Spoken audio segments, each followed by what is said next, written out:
Well, hello, Mark here with River City TV. Joining me today is Daniel Gasser, who's the director of the Tank Museum here in the Pittsylvania County, Danville area. And Daniel, I know we've got a lot of kids coming through the door today, and I want to talk a little bit about your tankers of the day. We're going to talk about that. They're going to get some medals, and we've got a lot of Danville Public School kids that are coming through the door we're going to talk with today.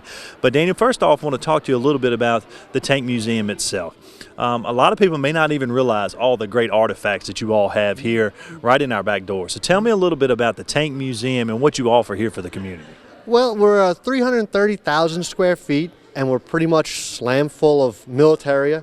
We specialize in tank and cavalry. Okay, so we have stuff that weighs 70 tons down to the littlest, dinkiest patch. You know, that covers pretty much all generations. Very good. So tell me now, how many tanks do you actually have here in the museum? We have 120 tanks and heavy artillery. So big cannons, big wheels, stuff like that. So how do you go about actually getting a tank into a museum like this? It seems like it would be a tall task. A lot of cranes, tractor trailer trucks, a lot of moving and sweating.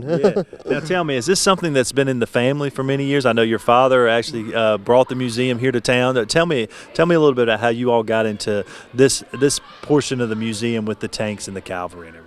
My dad started collecting when he was really young, and we call it organized hoarding. Okay, you do one thing your whole life. This is what happens. You start collecting bigger buildings, warehouses, and then you need a place like this.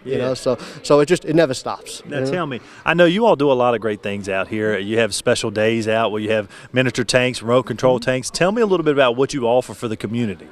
We have a lot of events like family fun days, remote control battle days, our vehicle demonstrations and weapons firing demonstrations. So we try to educate the people on what actually these men and women had to use.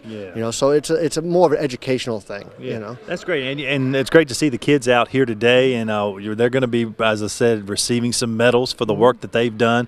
But it is a great teaching tool. Obviously, they love to see the big tanks, but they get to get an up close look at what the men and women who served our country actually used in battle. That's correct. Yeah, this is a special program we did for them. It's a talk to the honorary tanker for a day, and what it is 5 city schools. Okay, we did a contest, a writing and a drawing contest, and the winner of each class got to bring that class to the museum for free. Very good. So, a good day out. Now, tell our viewers at home who may have never been out to the museum, when are you open? When can they come out? What's the price of admission? It's $12 for adults. Right now, we're only open on Saturdays. When April comes back around, we open up Fridays and Saturdays.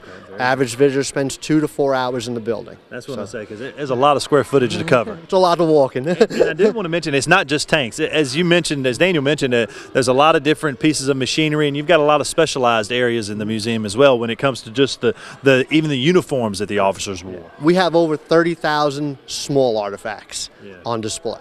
Very good. Well, Daniel, I appreciate you taking the time to join us today, and thanks for getting the kids in the Danville Public Schools involved here at the Tank Museum. And we hope individuals at home will come out and visit Daniel and his crew here at the Tank Museum in the city of Danville. So, Daniel, I appreciate it. Thanks so much. Thank you very much.